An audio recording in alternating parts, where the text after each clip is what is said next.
মিরাইয়ের trailer চলে এসেছে, যার টিজার অলরেডি দেখে নিয়েছিলাম এবং সেটা ভালো লেগেছিল। কেমন হলো মিরাইয়ের ট্রেলার চলো জেনে নিই। সানি টকের সঙ্গে সিনেমার জগতে হারিয়ে যাও আর ছোট্ট করে সবকিছু জেনে নাও। ইন্ডিয়ান সিনেমাতে যেন এখন শুধু চারিদিকে সুপার হিরো আর সুপার হিরোই চলছে। যেমন ধরো ঋত্বিক রোশনের ক্রিস কিংবা রণবীর কাপুরের ব্রহ্মাস্ত্র, ঠিক সেরকমই আরো একটা সুপার হিরো বেশ গল্প নিয়ে হাজির হচ্ছে তেজাজ সজ্জার মিরাই মুভিটি। এখানে পৌরাণিক কাহিনী এবং ইতিহাসকে সুন্দরভাবে ব্লেন্ড করা হয়েছে, যেখানে রয়েছে এক সুপার হিরো। আর সুপার হিরো মানেই তো পাশাপাশি সুপার ভিলেনকে থাকতেই হবে। অশোকের ইতিহাসকে বেস করেই স্টোরিটা তৈরি। এছাড়াও এই স্টোরি তৈরি করতে নবরত্ন গ্রন্থের সহায়তা নেওয়া হয়েছে। এছাড়াও আমরা ট্রেলারের মধ্যে ত্রেতা যুগ কিংবা শ্রীরামজিকেও দেখতে পেয়েছি। আর এই টপিকটা যতই মডার্ন যুগ হোক না কেন, সমস্ত যুগেই কিন্তু একই ভ্যালু থাকে। টিজারেই দেখেছিলাম যে একজন হেঁটে যাচ্ছে এবং দুপাশে বানরসেনারা হাত জোর করে প্রণাম করছে।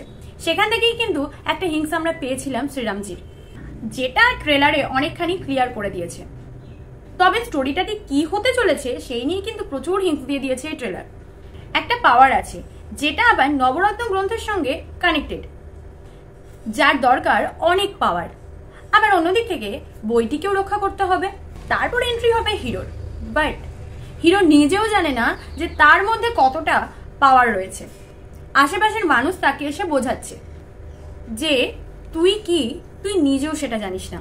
তাছাড়া নবরত্ন গ্রন্থের সম্বন্ধে যারা জানে তারা এটাও জানে একটি গোপন অস্ত্র রয়েছে, যে অস্ত্রটা সেই হিরো মানে সেই ব্যক্তিটা ছাড়া আদার্স কেউ তুলতে পারবে না। কোথাও গিয়ে সেই ব্যক্তির মায়ের সাথে এই অস্ত্রটার কোনো না কোনো কানেকশন রয়েছে। আর এটুকু স্পষ্ট যখন তার মায়ের সিনটা দেখানো হবে তখন সেটা ব্যাক স্টোরি হিসেবেই দেখানো হবে। ট্রেলারে এটাও দেখা যাচ্ছে যে অ্যাকশন করতে করতে সেই অস্ত্রটা ভিলেনের হাতে চলে আসে।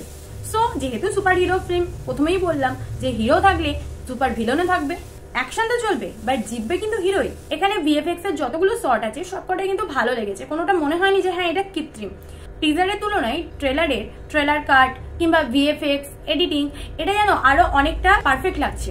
আর যতটাই প্রেজেন্টেশন দিক না কেন সেটা বেশ ভালো লেগেছে। তো এই মুভিটা আসছে বেশি দিন না, 12ই সেপ্টেম্বর।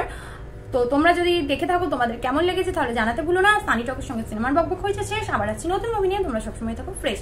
যাবার আগে চ্যানেলটিকে সাবস্ক্রাইব করে যেতে কিন্তু ভুললে চলবে না।